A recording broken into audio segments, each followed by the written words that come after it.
entrepreneur turned politician. He's incredibly charismatic, and he creates these breakthrough moments that everybody talks about. I'm the youngest person ever to run for U.S. president as a Republican. At the start of this race, I was at 0.0% in the polls. Now we're verging on second and third in most national polls. I'm the only person on the stage who isn't bought and paid for. I have a deep concern about corruption in both parties. My strategy is calling out the mainstream media, just like I'll tell you, there's an accountability problem within the Republican Party. I'm the only other America First candidate in this race, though, and my advantage is that I am from the next generation.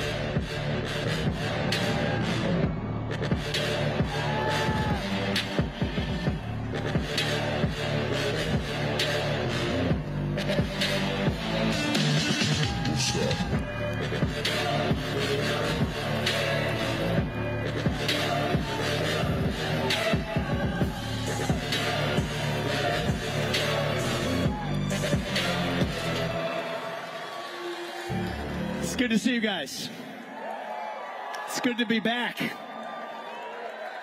You ready to talk some truth? Let's get real. I'm gonna do a little bit of this, and then I'm actually going to do something a little different. We're going to open this up, so get ready. A few of you, I'm going to ask you to come up here, take the second half of this 45 minutes. I'm not going to speak at you the whole time. We're going to have a conversation, all right? I want to get into something right away. I was going to give you guys a regular campaign speech. I'm not going to do that. Okay. Let's get to some truth. My views are a product of my experiences, all right? I didn't come out of the birth canal spouting conservative talking points. I was a libertarian for a while. I came to my views. And this is beyond the Republican Party. These are views of our America First movement based on what I have seen, my experiences. I'll tell you what I mean. If you had told me 3 years ago, when I was a biotech CEO, that the U.S. government had not told us the truth about what happened on 9/11, I would have told you that you were crazy. You're a fringe conspiracy theorist. Well, what do we know? In 2021, declassified documents that show us that the 9/11 Commission lied to us, the FBI lied to us, that the 42-year-old graduate student, a guy by the name of Omar al-Bayoumi, I'm not making this stuff up, this is hard facts now, available for the public to see, who received two of the first hijackers at LAX airport at the age of 42, housed them, helped them open their bank accounts, helped them get housing, helped them in this country, who say he was just an innocent graduate student who happened to meet them randomly at LAX airport. They told us that this guy was just a graduate student. We now know 20 years later that he was absolutely a Saudi intelligence agent, and that our own government, more importantly, lied to us about it. I would have said that was crazy. Now you fast forward. You told me 3 years ago, when I was a biotech CEO, that the Gretchen Whitmer kidnapping plot in Michigan was an inside job of entrapment. I would have told you that was crazy. Crazy talk. Doesn't make any sense. Well, what do we now know? At the trial, years later, turns out that the militia organization that supposedly organized it was at least a third infiltrated by Fed informants and feds.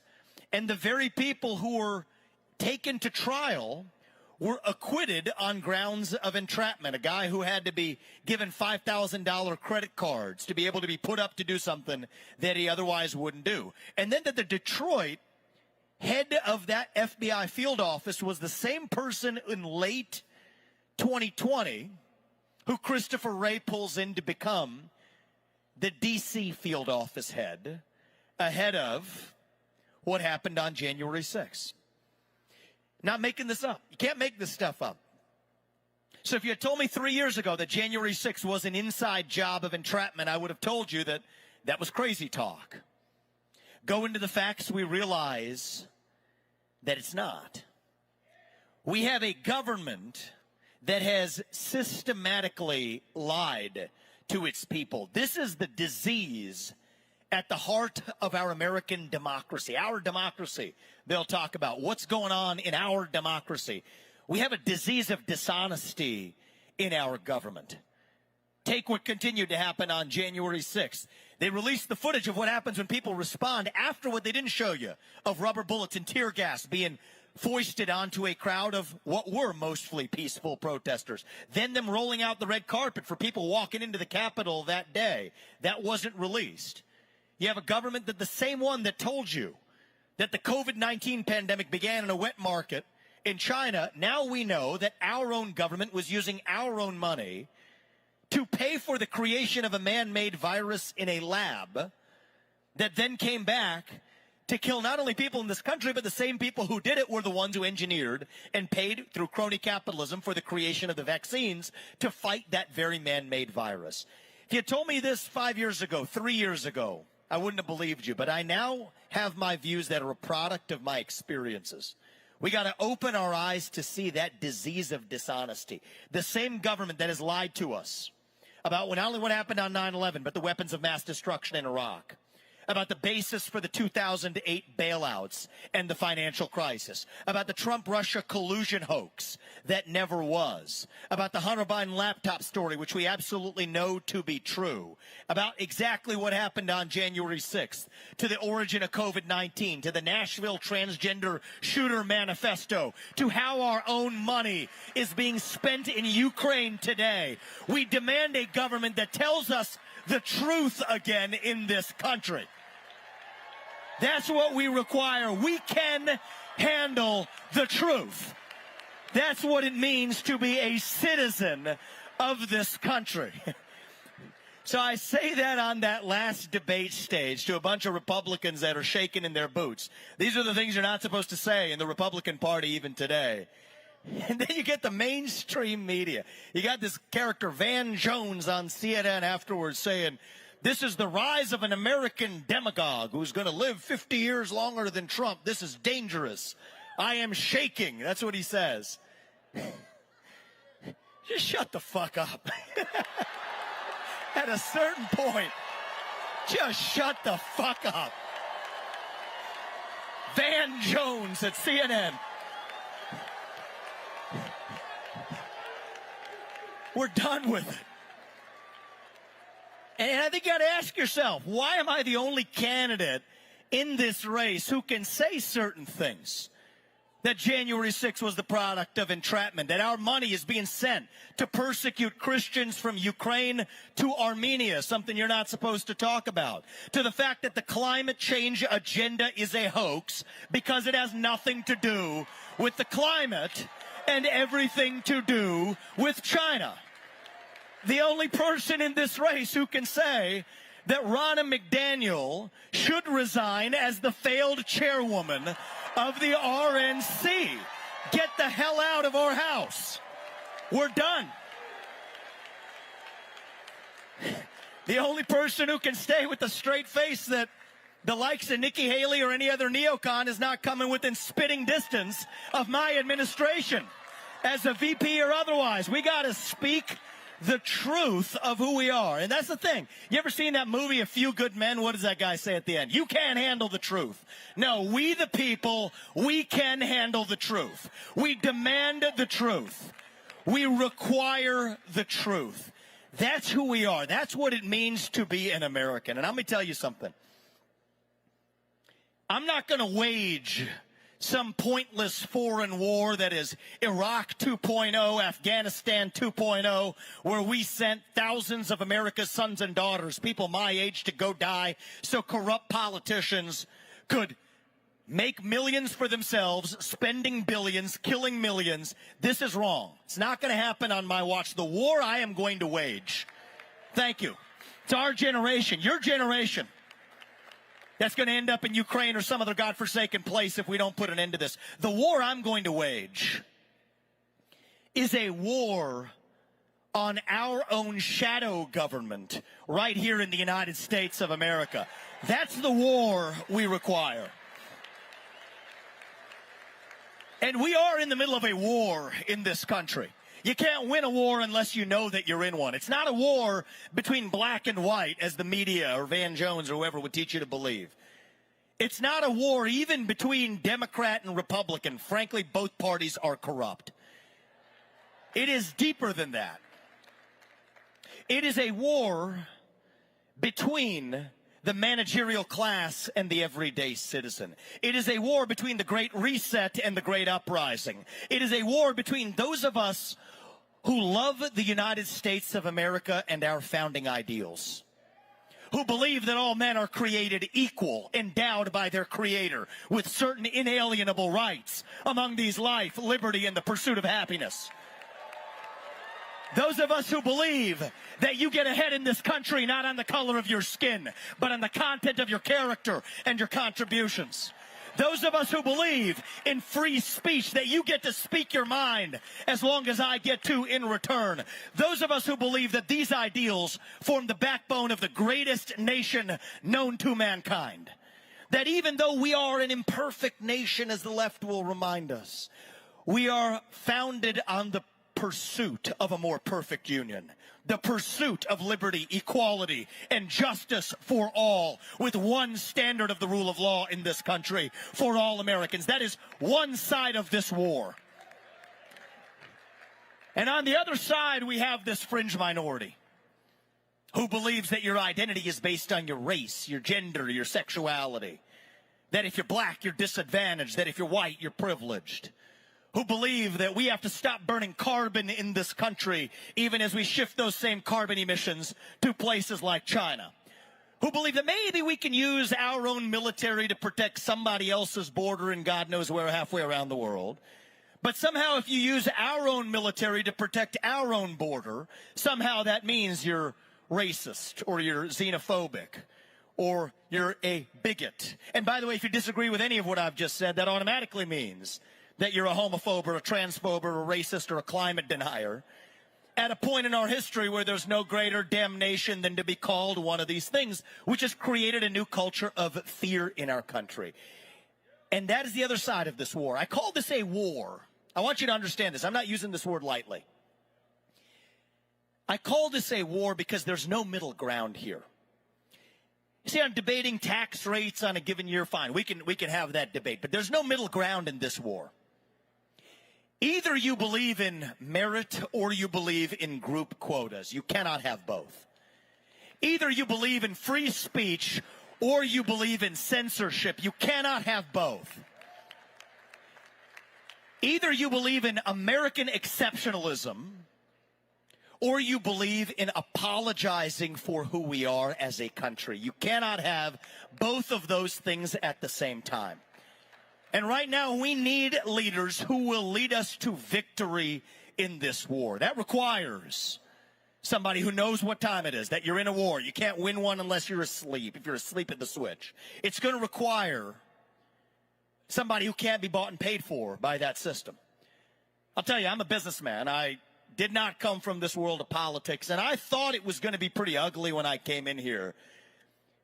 About a year in now, I got to tell you, I was wrong. It is far uglier than I ever imagined. Every one of these politicians basically is dancing to the tune of their biggest donor. All right, in my case, that biggest donor is me. I'm not going to be somebody's circus monkey, somebody's pawn on a chessboard.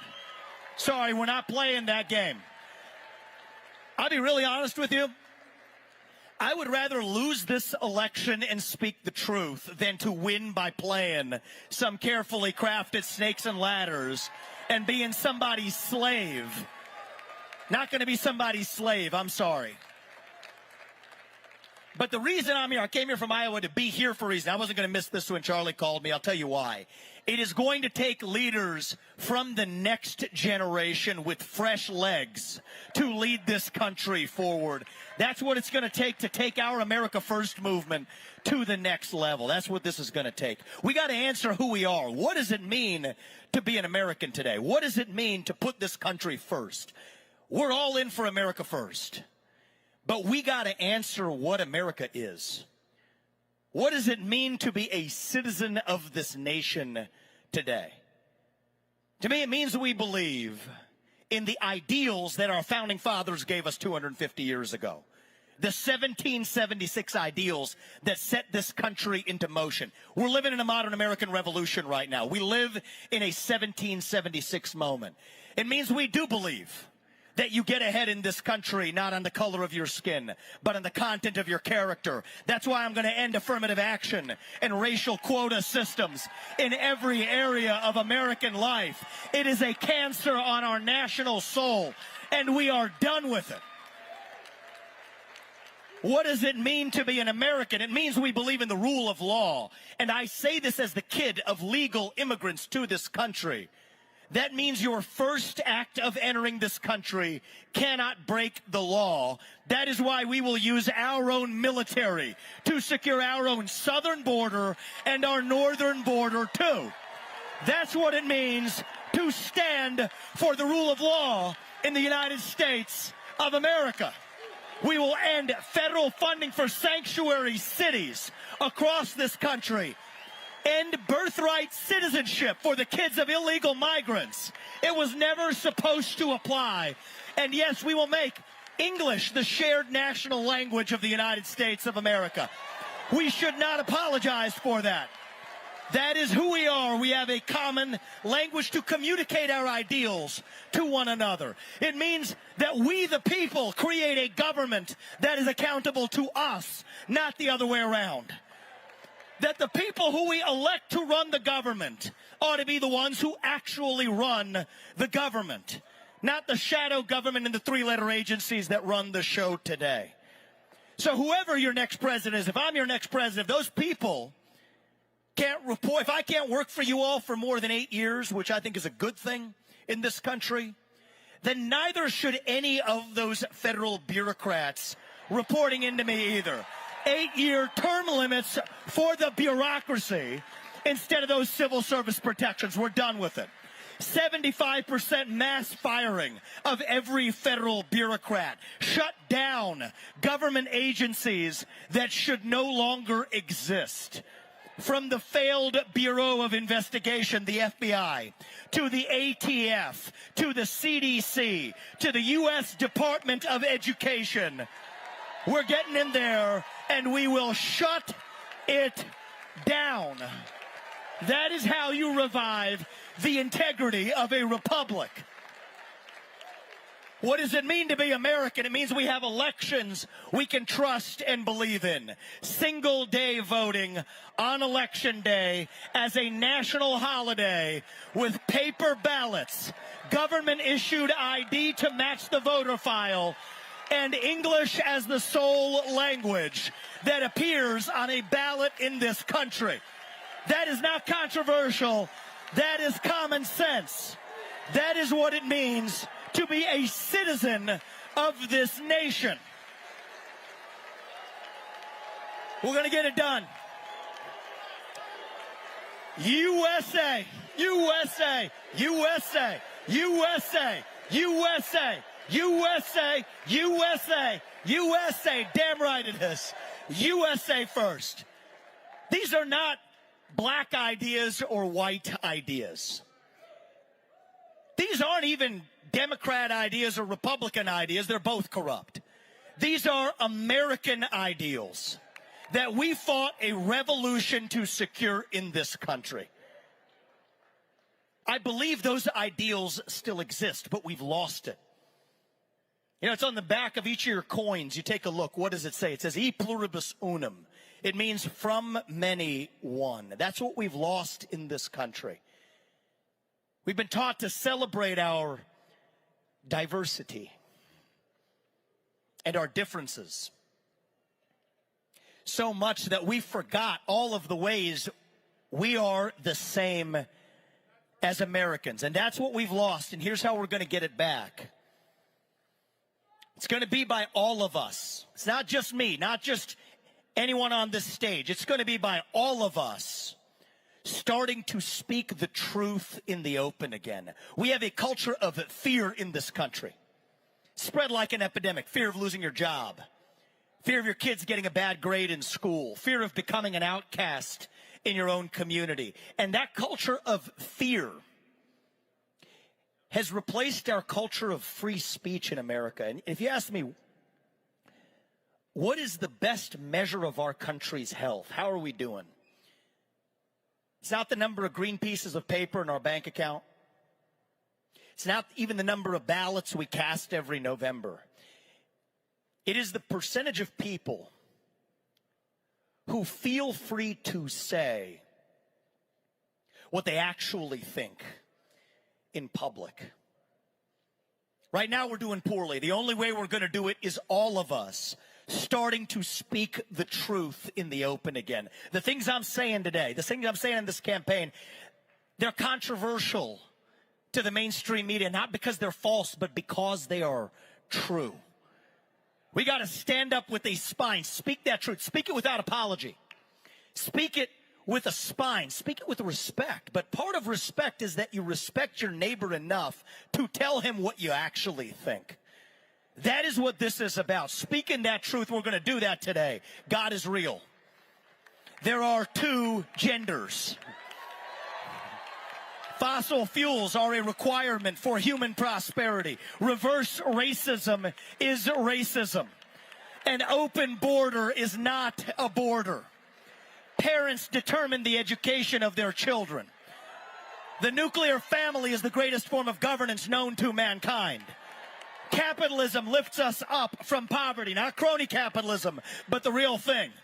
There are 3 branches of government in the United States, not 4.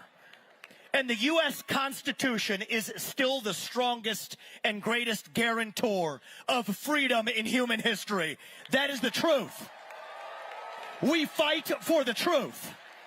We stand up for the truth. That is what won us the American Revolution. That is what reunited us after the Civil War. That is what won us 2 world wars and the Cold War. That is what still gives hope to the free world. And if we can revive that dream over group identity and victimhood and grievance and safe spaces, then nobody in the world, not a nation, not a corporation, not a virus, not China is going to defeat us. That is what American exceptionalism is all about, and that is what we are about to revive to save this great country. Thank you for coming out today, guys. God bless you. God bless your families. And may God bless our United States of America. Thank you. I appreciate that, guys. We're going to open this up. We're just getting warmed up.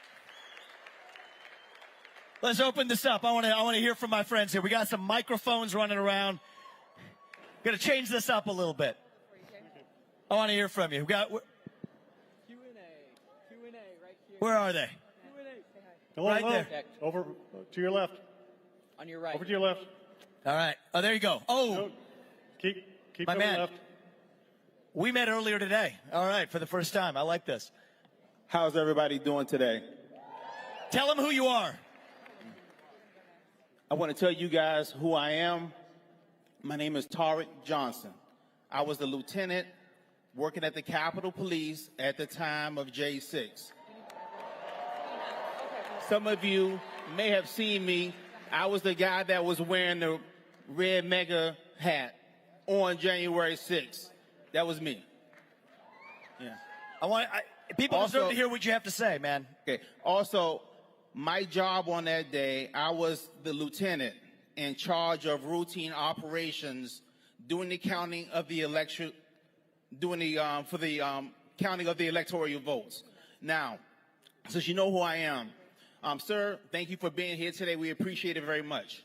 Thank you. Now, I've listened to multiple speeches you've given, and I can tell you have the ability to answer difficult questions. And that's all I give. And I'm going to ask you a hard one right now. I hope you're ready for it. Okay. I'm all ears. Okay, now, I'm going to tell you guys something that you may not know. January 6th was an absolute setup. 100% an absolute setup. So, to give you a little bit of backdrop, now I can tell, sir, you have done a little bit of research on January 6th. So, when it comes to intelligence, we now know J6 was an intelligence failure. The person employed at the Capitol Police, her name was Yogananda Pittman. She was in charge of intelligence. She had the report that basically laid out what was going to occur on that day. She got that report entitled 21 TD 159. So you guys should write that down. Now, this is the hard question right here, sir. She had that report back in December of 2020. So she had it 3 weeks before January 6th was to happen. Yep. So my hard question is this one. Now, I don't know if you want to broach this subject. If you don't, somebody can come grab the mic from me. I don't tiptoe. This is a hard one. And most people don't want to say this or don't want to touch this, but I'm all going to ears. see if you want to do it today. I'm ready. I'm ready for you. Okay. Here's the question. Now, she had the report and she did not give it to the chief of the Capitol Police, which would have given him what he needed to get National Guard support. What do you think about that information not being turned over to the chief of police? Do you think she just made a mistake? What do you think about that? So based on the facts that I think you've had the courage to share as somebody who was a lieutenant Capitol officer that day, Capitol Police officer that day, and others, I believe that it looks not just like an intelligence failure, but an intentional intelligence failure. And I believe that we will release that for the entire public to see. And I will also make this commitment. Most presidents wait until their last day in office to issue their pardons because they don't want the accountability for it. On day one, January 20th, 2025, every peaceful protester that day will receive a pardon. That is justice in this country. One standard of the rule of law and a total release of everything the government actually knows, whether or not the Jan 6 Commission censored it. Thank you for your question, brother. I appreciate your courage in having the courage to speak in your position. Thank you. Yes, I need to know if you will audit the Federal Reserve and end their charter. The answer is, got to go further than that. I want to do because I don't want to wait till Congress. Here's what I get to do as U.S. president. Every president, whoever's in that office needs to know this. I think it takes a president who understands this with the Fed. 90% headcount reduction in year one. That's achievable right out the gate. And then peg the dollar to gold, silver, nickel commodities. Period. Don't ask questions. That the next U.S. president can do. Then you take step two and actually audit and end. That's exactly what comes next. Thank you. Hopefully you'll end their charter. They've been running our country through our money supply. Great question, and I love it. Years. Thank you. And I think that the charter starts with Congress. So the promises I make, those are the promises the president can keep. 90% headcount reduction, single mandate, peg it to commodities. That's how you get this economy back and end the corruption at the U.S. Federal Reserve. Love the question, my man. We'll come right here.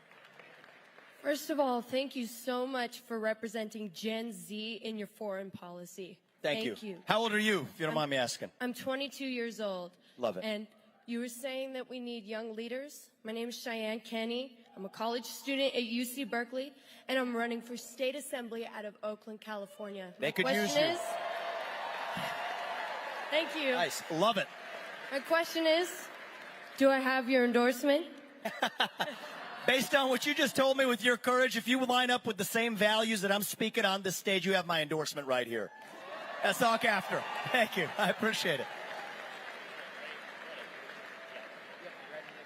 Hi. Love that. My name's Jerry Navarro. I'm a Republican State Committeeman from Santa Cruz County at the border. I'm running for District 2 Supervisor. Illegal aliens should never be allowed to become citizens, period. Yeah. And their children either, because they came here illegally. Why are we giving them the opportunity to become citizens? Let's take the politics out of it from them and not allow them to become citizens. That way they won't come over here, and if they do, they cannot vote. Totally right. And I want to say a word about this one, right? Because this is one where I accidentally landed on this third rail by just speaking an obvious truth. The Great Replacement theory is not some grand right-wing conspiracy theory. It is a basic statement of the Democratic Party's immigration platform, right? If somebody says something, you take their word for it. Look at Joe Biden 10 years ago, sitting with Mayorkas next to him, talking exactly about the replacement of the population, about the ethnic compositional change, what that would mean for elections. Stacey Abrams have talked about the blue wave driven by documented and undocumented migrants. You got left-wing press even talking about this in 2013, and then somebody made a call in and say, hey, guys, we got to stop talking about this out loud. So today you state that that then becomes a right-wing conspiracy theory. Here's the answer as a matter of policy, all right? Birthright citizenship does not apply to the kids of illegal migrants. And I'll explain to you why. The left will tell you, the left's answer to this is, what about the 14th Amendment? Here's my suggestion to them. Read it, actually. It's a novel idea. They don't try it that often. The opening words of the 14th Amendment, here's what it says. All persons born or naturalized in the United States and subject to the jurisdiction thereof shall be citizens. What are those extra words doing there? The kid of a Mexican diplomat who's born in this country does not enjoy birthright citizenship. Nobody thinks he does. So if a kid of a Mexican diplomat who's here legally and his kid doesn't enjoy birthright citizenship, surely somebody who crossed here illegally and has a kid doesn't apply to them either. It's basic logic. It's what the law says. But what you need is somebody with a spine. All it takes is a president right now with the spine to swear an oath to the Constitution, know what it says, and keep it. So starting in January 20th, 2025, somebody who's born in this country of illegal migrants will no longer enjoy birthright citizenship in this country. We should not apologize for that. That's how we get this done. And one more for you. We got to go further. This is a hard question. You didn't ask me the hard one. What the heck are we going to do with all of the illegals who are already in this country? There's one answer. We stand for the rule of law. I can't look my kids in the eye and tell them they have to follow the rules if the government doesn't follow its own rules. Anyone who is in this country illegally will be returned to their country of origin. That is the correct answer for this country. We are founded on the rule of law, and we should not apologize for who we are. Thank you for that question. Go to the young man right here. Vivek, it's been a dream of mine to meet you, to hear you speak in public. Here we are. Here we are. My name's Johnny Ramone. I'm from San Diego, California.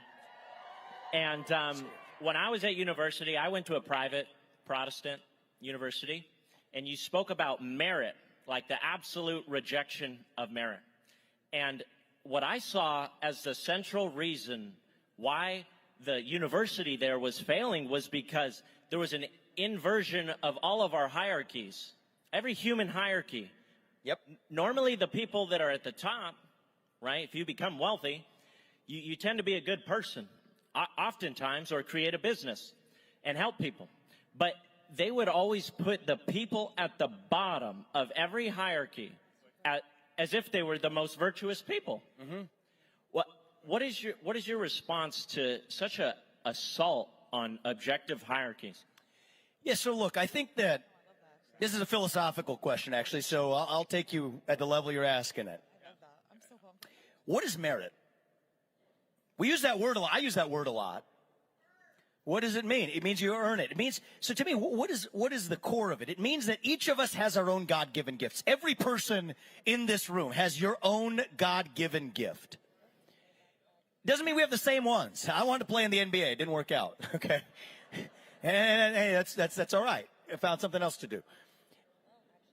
Every one of us has our own God-given gift. Meritocracy is a system that allows you to achieve the maximum of whatever your God-given potential is without anybody or any system or any hierarchy or any government standing in your way. That's merit. That's what we've lost in this country. So, you know, the word, I used to think merit was contained in America. Actually, America is named after Amerigo Vespucci.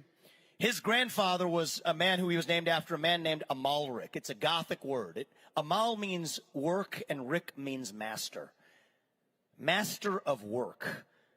That's what this country is actually founded on. You get ahead through your own hard work with your own God-given talents. You achieve whatever you can. You don't have to apologize for it. Our inner animal spirit, it has been domesticated. It has been tamed. It has been whipped into submission.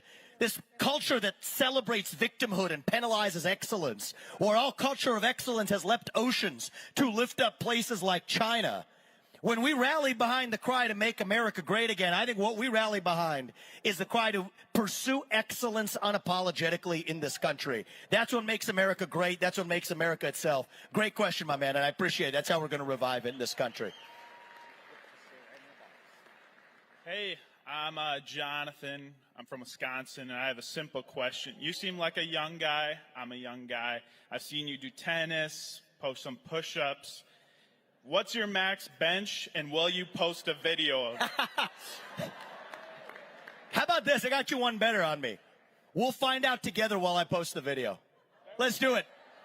200, 250, I'm going to say. Let's see if we can't get to 250. Yeah, there we go. Thank you, brother. I appreciate it. There we go. There you we deserve go. a president who can actually bench something with a two-handle on it. So thank you. I appreciate that, man. Thank you. Thank you. Hi, my name's Val. I'm a recent college graduate planning to go through the police academy in the coming months. I just want to know... Good for you. I'm proud of you. I just want to know, what's your plan when you're president to fight the opioid crisis? Yes. Because growing up in Massachusetts, from a young age, my neighbors were dying out of an overdose. And to this day, we're seeing fentanyl in elementary schools from parents bringing it in. So I just want to know, what are you going to do regarding illegal immigration and just all of it, how you're going to fight it? So there's two sides to this. One is the big one we can fix right away. Seal the southern border, period. Full stop, don't apologize. Use our own military to do it. If you're going to commit bioterrorism in this country, and many of these people, they're taking these pills, they contain fentanyl. They don't even know they have fentanyl in it. If you had to put a fentanyl in a Big Mac, you wouldn't call that an overdose. You'd call that what it is. It's bioterrorism. We're going to use the same methods. If you're actually going to kill our people on our own soil, we will use the fullest extent of our own military to defend our own sovereignty and our own children and our own border. That's half the story. Now there's the other half of this, which is we have a demand side problem in this country. One way we're going to deal with this is we got to bring back those mental health institutions that we closed in this country. And I'll tell you why we closed it. People don't know this story. It's actually because of pharma industry lobbying. I want people to understand this.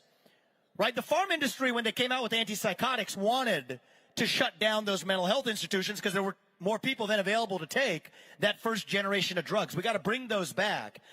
And then we have to do something deeper. If you don't mind me asking your question, you look like you're of a younger generation, Gen Z here. Yeah, I'm 21. You're good for you. I'm proud of you thinking about doing what you're doing right now. More people in your generation, I hope, do. I think what's going on in this country is people my age, people younger than me, people in your generation, were lost. We're starved for purpose and meaning and identity. At a time in our history right now when the things that used to fill that void, faith in God, patriotism, belief in country, hard work, family, these things have disappeared. And I think it's not an accident that you see the rise of, pick your favorite poison, right? Wokeism, transgenderism, climatism, COVIDism, Zelenskyism, depression, anxiety, fentanyl, opioids, suicide. These are symptoms of a deeper void of purpose and meaning in our country. And I think half the job of the leaders of this country is to answer who we are, fill that vacuum with our sense of purpose. That addresses the demand side of this. And together, I think we're going to have a country where people aren't turning to transgenderism or gender conversion surgery or opioids or fentanyl, but can look inside to say, this is who we are. We're proud of it. And that's how we're going to wake this country back up, including people like you on the front lines, showing that national pride, stepping up to do what you're doing. I'm proud of you for it. Thank you. Thank you very much. Take last two. Great to see you, Vivek. Last couple. My name's Rob Fisher, and on January 3rd, I'll be taking office as America's youngest school board member. Awesome, my man. Proud to Raise be hell. endorsed by Moms for Liberty. Raise some hell. That's all I can say. Yeah, don't let him off easy. Being the youngest Republican presidential candidate ever, with a president past 60 and a Senate looking like a nursing home, how do we grow a new conservative generation of leaders? So I'll say one thing is people say you can't do term limits because it's 3 terms. I want 3 terms for Congress, 2 for the Senate, but you can't do it because that requires 75% of the people who you're trying to term limit out to vote for it. That's not going to happen. Here's my way of doing this. All right, pass this on to anybody you know. It's an easiest way to do this. At least grandfather in the people who are already there. so that they can at least say, okay, these people don't vote. It's all about their self-interest. But at least when they get the heck out of their seat, then the next person that comes along is subject to that same term limit. So that's the way we get this done. You got to be a business guy. Think about incentives. That's the incentives of people. Use it back against them. And that's how we ultimately get those term limits back in. And I appreciate that question, man. We'll give you probably the final word, unless this is quick, in which case I'll take one more. Awesome. Thank you, Mr. Ramaswamy. I love your tie, man. Being here. This was strong, from my patriotic mom's tie. wedding. My mom wanted us to all have her get married in this, so thank you. So my question for you is, I'm a senior senator from University of Northwestern St. Paul Christian College in Minnesota, and one of the things that I do advocating very strongly for is against this toxic femininity culture, where we would rather sit down and deny the truth than stand up and proclaim it boldly because people's feelings are going to get hurt. So when I look at the modern media landscape, I see toxic femininity pervasively infiltrating how free speech operates. So I'm wondering, as president, what measures would you take to ensure that free speech is guaranteed even on the digital landscape? I appreciate that, man. I think I'll say this is, the left is really bad with identity politics, but what we've actually learned is that anybody's going to use identity politics as a shield from criticism. Right after on the debate stage, when I said Ronna McDaniel needs to resign after 5 failed years of leadership, and I gave a clear, pointed requirement that I think Nikki Haley should release her tax returns that she demanded of Donald Trump. They said that I had a woman problem, and so I understand this. I don't have I have a corruption problem, with other people have corruption issues, but I'll tell you first personally for me. Actually, this is one. My wife is a little bit outside with our kids, but I married a woman. She's a surgeon who saves lives every day at Ohio State Hospital as a cancer surgeon, a throat surgeon, comes on the weekends full for the campaign trail. I married a badass would-be first lady, all right? I'll tell you that. She's a badass hero for this country. And it irritates the hell out of her just like it does to me when you try to shield and protect people based on their race or their gender. We don't need that in this country. And I think part of what's going on in this country is a war on boys and on young men who have been taught to shut up and sit down and do as they're told, as opposed to saying, be the person who you're supposed to be. God made each of us differently. That's okay. There are 2 genders. They're not the same in every way. That's a beautiful thing. Each of us has our own strengths, and we shouldn't apologize for that. I'm a father of 2 sons myself, and I think that we need to teach people to apologize. There have been points in our history where you've had to apologize, or other countries today that will coddle, that will make you apologize for being a woman, or points in our history 240, 50 years ago when you had to apologize for having the wrong skin color. Well, you shouldn't have to apologize for being a man or being white or being Christian or being Jewish or being whoever you are. You should be able to be who you are in this country. And I think that war on boys, that assault on men and the culture of masculinity in this country, I think it's something that's actually draining the lifeblood out of this country. I'm proud of you for asking you for it, and I'm proud of your mom for instilling in you the good values to be able to ask that question too, young man. I can't leave him hanging. Is that young man asking a question? I can't leave you hanging, young man. Hi, I'm Jaden Rodriguez, formerly known as the Gadsden Flag Kid. And that's you. Oh, love this guy. You are the man. I love this. Thank you. I'm a big fan. I'd vote for you if I could, but the Democrats would let anybody vote. So true. But I had a question. How will you ensure that schools will respect free speech in the future? Yeah, great question, young man. It's your generation. I'll tell you. When you tell people they can't speak, that's when they scream.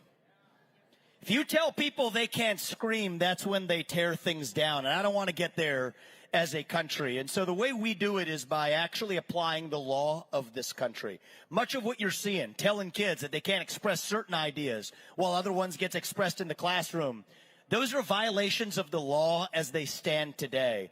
And we got to respect the First Amendment. Now's the moment to remember that as conservatives. You got people equally prominent in the Republican Party as the Democrat who say that if you're going to use a social media platform that you need your own government-issued ID tied to it so the government can follow you for what you say. No, I don't care if you're a Republican or a Democrat. That ends on my watch. And I think that what we got to understand is the path to truth. It runs through free speech and open debate. So I'm going to do that for you, but I got something for you because I know you can do it too. I got an ask of you. You have an ask of me. I'll do my part. I have an ask of you. How old are you, man? 12. I'm about to be 13, spending my birthday here at America Fest. I love that. Happy birthday, brother. I love that. You pump me up. Well, thank you for everything you're doing for America. Thank you, man. I got an ask of you. One ask of you before you go. When you find yourself, here's how we get our culture of free speech back. It's not going to be me doing it for you. It's going to be you doing it for this country. Here's how. When you find yourself, and this is going to happen, I guarantee you this is going to happen to you. When you find yourself in a room and you are the only person who believes what you do, you have an obligation now more than ever to stand up and say it. And when you do that, I have a promise back to you right now. If you do that, you will almost every time find out that you were actually not the only person in that room who believed what you did. It's not going to be me. It's going to be you. And we're counting on you. I'll use that to wrap. I want to just say this in closing, guys. We're taught to believe that we're a nation in decline, that we're at the end of the ancient Roman Empire. I don't think we have to be. This young man gives me the hope to tell you this. I think as a nation right now, we're actually a little bit like him. We're all a little young, actually. Going through our own version of adolescence. Figuring out who we're going to be when we grow up. And when you view it that way, actually, this young man's turning 13 here with us this weekend. When you view it that way, it makes sense again. You go through your adolescence, you do some stupid things. You lose your way. You do some idiotic things. I did, certainly. But we are stronger for it when we get to our adulthood on the other side. So no, I don't think we have to be that nation in decline. I think it's our last chance for me to actually come here and tell you this, but I think we can still be a nation in our ascent.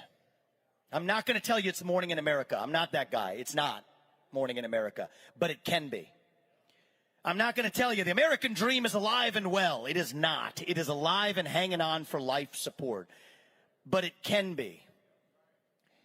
And so if you all do your part for this country, you're here, that means I know you are. If you all do your part, I promise you, my family and I and so many other people who are speaking to you here too, we're going to do ours. To make sure, not in some cheesy politician way, but in a true way, make sure that our best days are still ahead of us, that we will look this young man in the eye and tell him and mean it, that this is still the country where no matter who you are, or where your parents came from, or what your skin color is, or how long your last name is in some of our cases, that maybe not his case, but that you will get ahead in this country with your own hard work, your own commitment, your own dedication, and that you know what, young man, you are free to speak your mind at every step of the way. That is the American dream. That is what we are running to. And with your help, that is what we are going to revive to save this great country. God bless you. God bless your families. And may God bless our United States of America. Thank you. USA. Thank you.